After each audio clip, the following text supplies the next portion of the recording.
hate you all. Reconstruction is going to be the kind of one of the most one of the most misunderstood. I was going to go understood, but I don't think that's the correct way of saying it. It's not understood. I'm not Bulgarian. I know how to say it. Misunderstood periods in American history. If there's any Bulgarians listening to me, I love you guys. Great. Keep doing Bulgarian things. I don't know. What do they do? I feel like it's just like a wasteland of dirt. just playing. I love you, Bulgaria.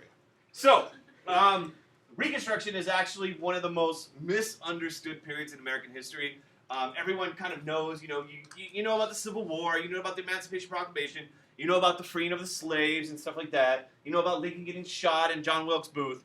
But the period from 1865, the end of the Civil War, to 1876 is probably, in many ways, more, or not more, but as important as the Civil War. And one of the reasons for that is there's all sorts of questions that need to be answered that don't have easy answers to them. And what I mean by that is you have a whole host of things that you have to try to figure out to put the country back together. To reconstruct the country, you have to deal with things like this.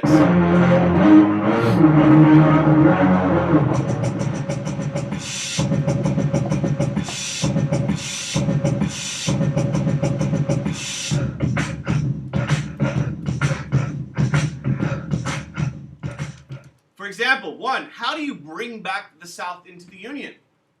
They left. 11 states said, peace, we're not your country, your states anymore. We have our own country, the Confederate States of America. We don't need Lincoln. We got Jefferson Davis. We don't need Washington, D.C. We have Richmond. How do you get them back? Now, remember from the other lecture, they didn't actually physically cut themselves away, but they did declare independence. They did commit treason. If you want to get real technical, they opposed and violently fought a 4-year-long war against the United States of America. How do you get these guys back? Do you give them a high five and say, welcome back, bro? Do you smack them once? Do you put them on timeout for 20 minutes? Do you put soap in their mouth, as my mom did to me? That was child abuse, but it was the 80s. Things were different then. What do you do? And that's one question they got to figure out. The other question is, it almost seems silly, but it has to be solved. How do you rebuild the South? The war destroyed the South. The war was fought on the Confederate States, or in the Confederate States. It was fought in the border states. The land has been ripped apart. People's lives are shattered.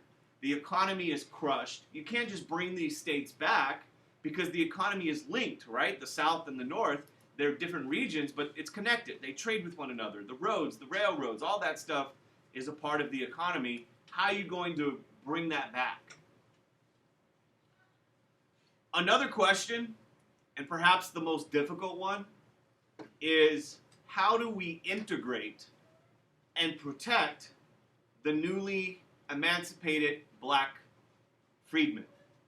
About 400 people now, 4 million African-American people are now free. How do you protect them against Southerners who don't want them to be free? How do you make sure that they are able to integrate themselves, to blend into the economy, into society? Because if you think about it, they are lacking land, they don't have money, many of them are not able to read or write because it was against the law for slaves to learn to read or write, and now they are free. And then the last part is the part that you're probably going to get a lot of questions about. Hint, hint. What branch of government should take over Reconstruction? Should it be done by the president? Should it be done by the legislative branch? Should Congress be in charge? Should it be the courts? Should the states just kind of do it on their own? Should it be the federal government? Who should make sure this process takes place? Who's going to watch it, monitor it, and ensure that it's successful? So there's a whole bunch of things you've got to deal with, and guess what? All of them are going to cause controversy and division. There's even smaller ones that are more practical. Like these guys. What do you do with them? Think about it for a moment. Robert E. Lee a great general. Robert E. Lee, who was previously a part of the American military. He's a man from Virginia.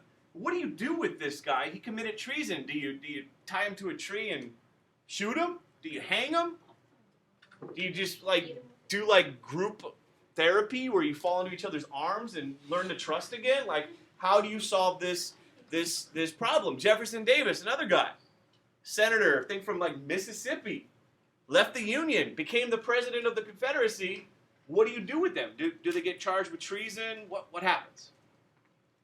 Now I want to give you an idea of how ingrained, how much Southerners, on the whole, now I'll say Southerner, that does not mean every Southerner felt this way, but largely Southerners did not want to lose the war. Most people in the Confederate States were not exactly happy about the outcome. There were pro-Union people, but not the majority. To give you an idea, this is a song. It's a real song. Now, obviously, it was recorded after the Civil War because they didn't have the technology back then. But this song, A Good Old Rebel. Listen to the lyrics and tell me if you think Reconstruction is going to be an easy task. Hold on here. So this song, A Good Old Rebel, if you actually listen to the lyrics or read the lyrics, I mean, this is a people. Now, obviously, this is not the sentiment of every Southerner, but it was a very popular song. He's glad he fought against her. He wished he won. He's just not going to ask for a pardon for anything he's done. He hates the Yankee Nation. He's not talking about the baseball team, boys and girls. He's talking about the North. He hates the Declaration of Independence, too. I hates the glorious Union, 'tis dripping with our blood. I hates the striped banner. I fit it all I could. I mean, this is obviously, he rode with Robert E. Lee, ride with the homie for 3 years. He got shot 4 times. That's like Tupac status thug, shot kept going. He caught rheumatism. Who gets rheumatism anymore? He did. He's in the snow, and guess what? He wants to kill some more Yankees. This is a guy, he got 300,000. He wish he got 3 million. So this is this kind of mindset of the Southerners. Remember that whole idea of Southern honor from chapter 16 or whatever it was. There was this real perception among Southerners that they shouldn't have lost, that they're not happy about losing, and suddenly now you have to try to figure out how you're going to get this nation back together. Now let's start with the most difficult part, which is what do you do with the freedmen? Remember during the Civil War, at first, when you were a slave and suddenly now the Union Army came into your town, or your village, or plantation, you got your freedom because your master got killed or captured. You were considered contraband. You were basically captured rebel property. And they passed the Conscription Act. They did number 1, then Conscription Act number 2, and then eventually the Emancipation Proclamation, and now you're free. This is a group, many of them family members, of former slaves right near Richmond, Virginia. Can you imagine for a moment, one moment you're property, the next minute you're free. But it wasn't as simple as this during the Civil War. In fact, if you look at a map, which you've seen before, the war went through stages. The North's winning, the South's winning, the South wins, the North wins. It goes back and forth, like, ping pong or something. Or tennis. Shout out Glyza. Not here today. Watching this. Midnight. Glyza, someone in period 6 has a crush on you, but they won't tell you. I want to throw it out there. They said it today. His name, I can't say it, but he's got hair. That's all I'm saying. He's got hair, okay? So, winter formal's coming up. Save your money. Now, here's the thing that happened. One slave from North Carolina remembers during the war that he gained his freedom and lost his freedom 12 different times.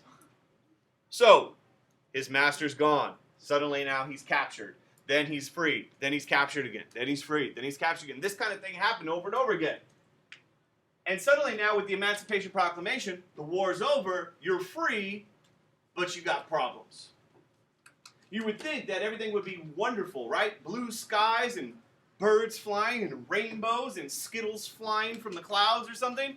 But there's going to be problems. And the problem is you have no land, no money, no reading or writing skills. There's racism, not just in the South, but in the North. There's a big host of things that are going to cause difficulties.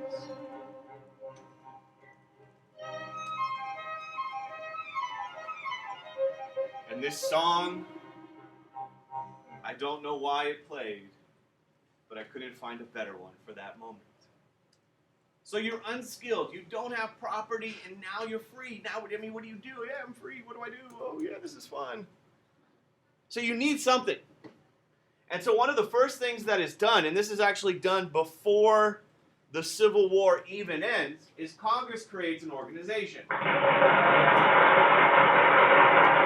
In March of 1865, the war's almost over, but no surrender yet, they created an organization called the Freedmen's Bureau. Makes sense, right? What's the job of it? It's to help the freedmen. And it's a bureau, it's an organization. And they create this, and the whole purpose of the Freedmen's Bureau is to deal with the problems of the newly emancipated slaves. So what did it do? Gave food to people. Kind of gave food, some help there. Gave clothing, basic supplies. Did things to kind of help out, you know? And it's the federal government doing this on behalf of these now free individuals. Great photo of a lot of kids. And one of the other things that the Freedmen's Bureau did, and this photo kind of symbolizes that, is it provided basic education to freed slaves. Former slaves were provided lessons in reading and writing. And the Freedmen's Bureau started popping up throughout the South. In fact, this map, the little white dots, represent different areas where the Freedmen's Bureau set up offices and locations to assist former slaves. And most parts of the South had Freedmen's Bureaus in them. And the biggest area of success for the Freedmen's Bureau came in the area of education. This is magical! Oh, wow!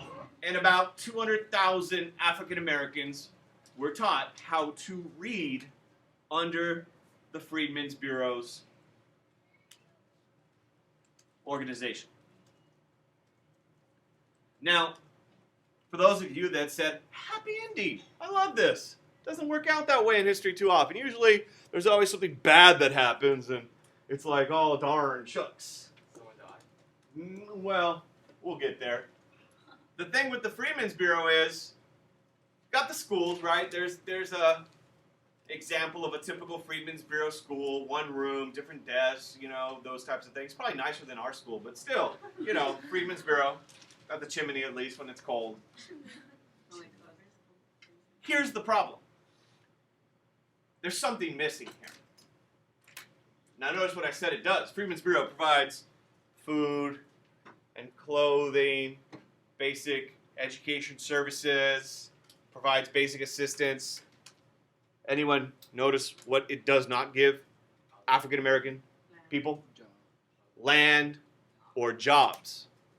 So if you are a newly emancipated individual, you don't have Denied! access to land.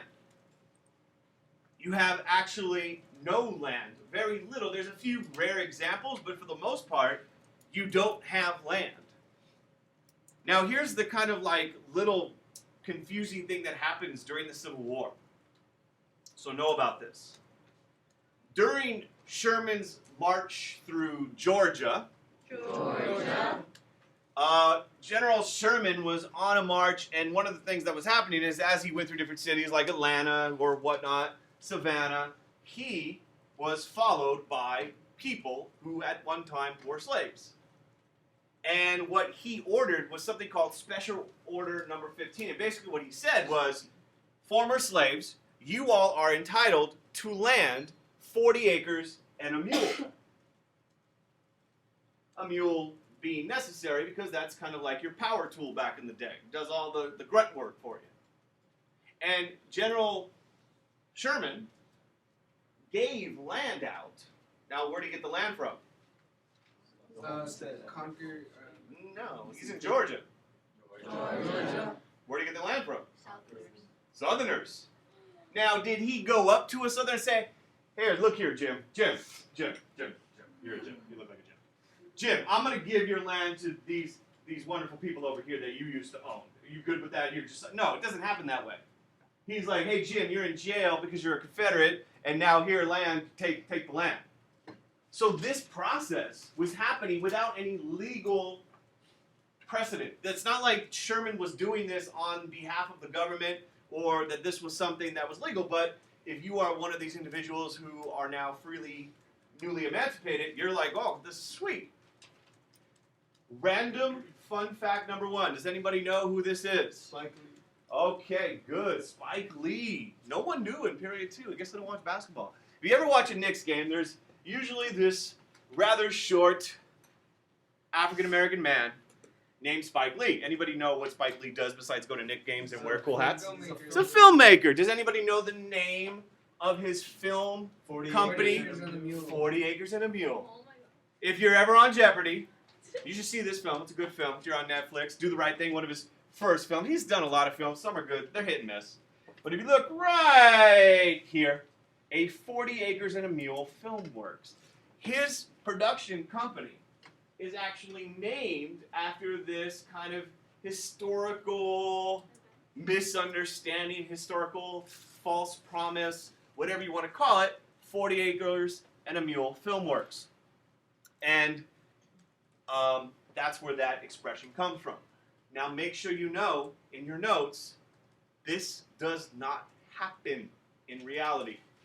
So yes, Sherman gave out some land, but when the Civil War is over, Jim came back and Jim got his land back. And that was the problem with the Freedmen's Bureau. Well, there's the little 40 acres symbol. And Southerners are going to get the land back. And the problem is, Southerners are not going to like this organization. I want you to think about it for a moment. What is the Freedmen's Bureau?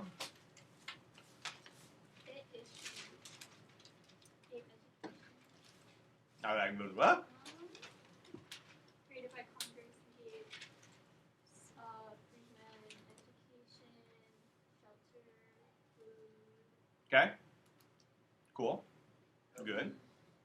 Congress is a branch of which level of government? Branch or level would be, the branch would be legislative. The level, who is it? Local, state, federal. Federal.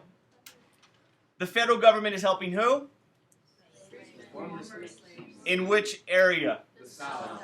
How do you think they're going to feel about the federal government helping former slaves, their property, at the expense of, remember what Southerners like to claim, state rights?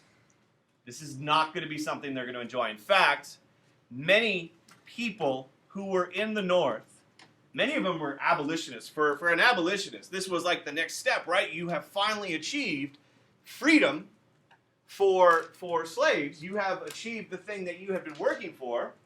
And remember, most abolitionists, there was not many of them in the beginning. It was not popular. It wasn't like, recycling today where everyone does it, or you're supposed to do it, or you lie and you say you do it. It's one of those things that is not popular, but now it's reality.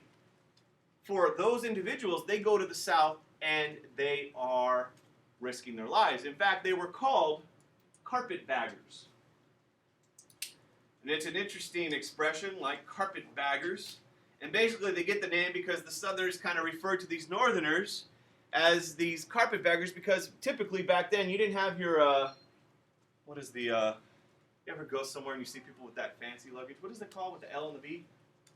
Louis Vuitton. I don't quite get that. Like if you're gonna check your luggage in, isn't that expensive? Yeah. And then if you check your luggage in, don't they just throw it onto a plane and then it gets all messed up? They didn't have the Louis Vuitton back then. Do any of you have Louis Vuitton? No one has bootleg Louis Vuitton? It's bootleg, huh? No, it isn't. You got it in Chinatown. Those aisles, yeah? Okay. You really have a purse? Yeah.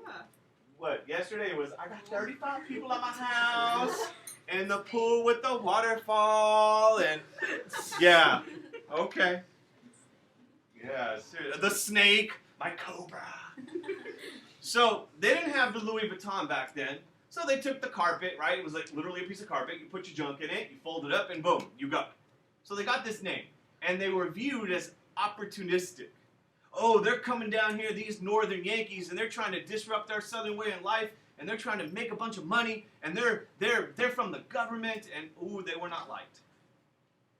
Now, if you were, here's the greatest word in American history, if you were a Southerner who helped out the Freedmen's Bureau, if you were someone who helped out Reconstruction, they had a term for you.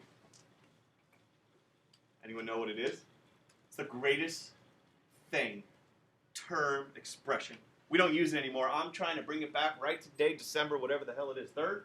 Yes. Yes. 3rd. Christmas, Hanukkah, all that stuff's coming up. Kwanzaa. Is that Hanukkah's already Oh yeah, Hanukkah, all right. Day Hanukkah's 6, Yes. scallywag. Scallywags. Damn, that hurts, huh? Like if someone was called that? That's what they call Southerners who helped out the North. You were a scallywag.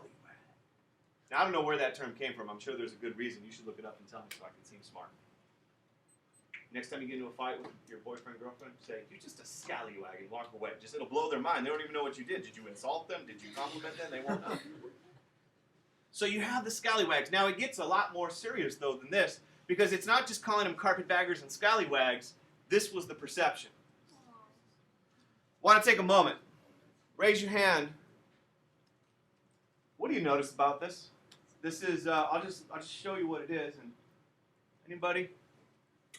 Let's deconstruct this. Let's break this bad boy down. I will tell you one thing because you wouldn't know it unless I told you. This was from a Southern, shocking I know, this is from a Southern newspaper. So, shoot your hands up if you want to tell us anything that you happen to see. Harley, raise your hand up or you're working your elbow?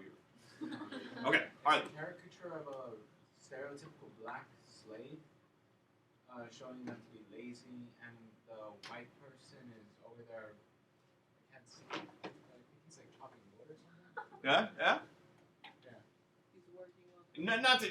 Okay, so we got a character. Not to side note. If you ever chop wood, it's hard. So, but you know, the white dude's chopping wood, and you have this very kind of characterized depiction of an African American person. It's a gorilla, right? It looks almost. It's very you know, to use a word that you could use, dehumanized. I don't know if they, but it does not look like an accurate portrayal of a human being. And you will notice, as we look at documents, that very often, even if it's something that's not from a Southern perspective or pro-slavery or anything like that, very often African American people are portrayed in these very racist, negative stereotypes. What else do you notice? A whole lot of stuff in here, actually. So we got this, you know, the white guy's doing all the work, and the African American person's being lazy, and it is not even portrayed very human-like. But there's other things going on here that, if you kind of take a peek, and I know it's hard to read some of it. The White House behind African American. Got the Freedom's Bureau. Yes, sir. It says that the Negro troops cost more than the white. Yeah, it's kind of implying, actually, you know, that there is this preference given to African American troops, which was, in many ways, the opposite of what really happened. Take a look up here too. An agency, the Freedmen's Bureau, an agency to keep the Negro in idleness at the expense of the white man.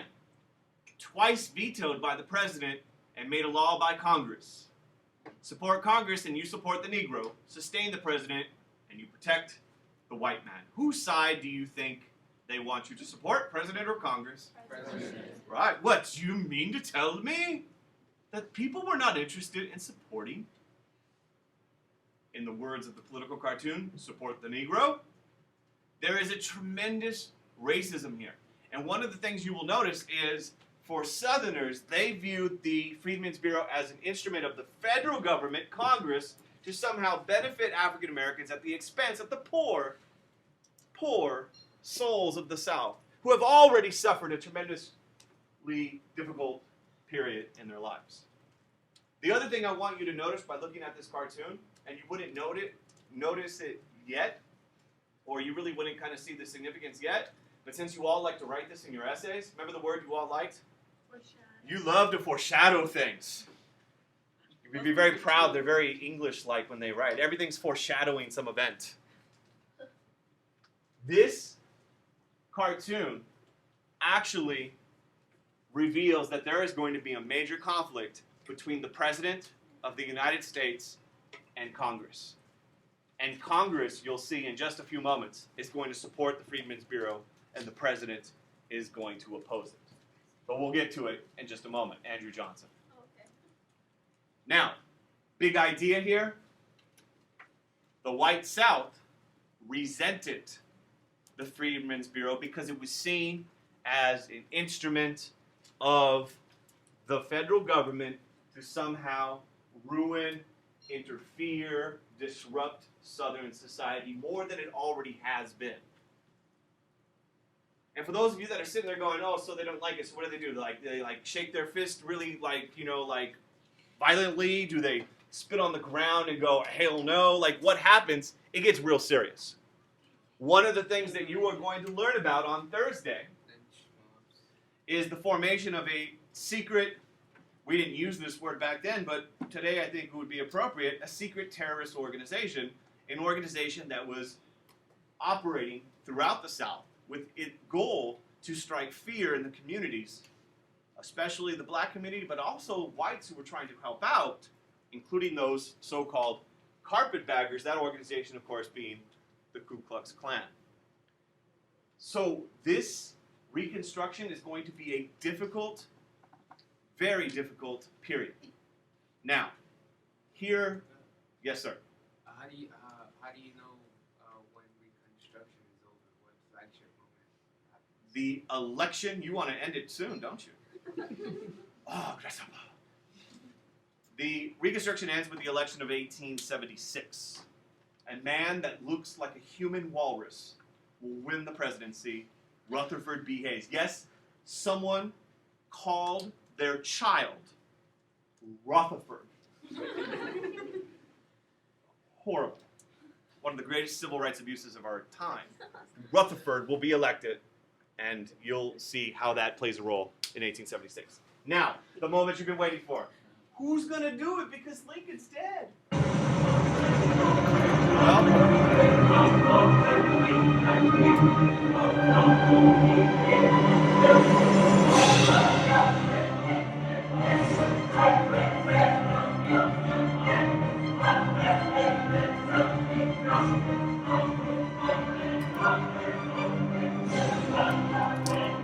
We will go through 3 phases of Reconstruction. And I will tell you from experience that there's a good chance that the evil people who create the APUSH history exam are going to try to see, do you understand what changes between Lincoln and AJ, Andrew Johnson? Do you know what happens during wartime Reconstruction with Abraham Lincoln? Do you know how when he dies, Reconstruction is taken over by the new president, President Andrew Johnson? And do you understand how Congress eventually takes over Reconstruction and it becomes known as radical Reconstruction? So there is going to be phases in the process of Reconstruction.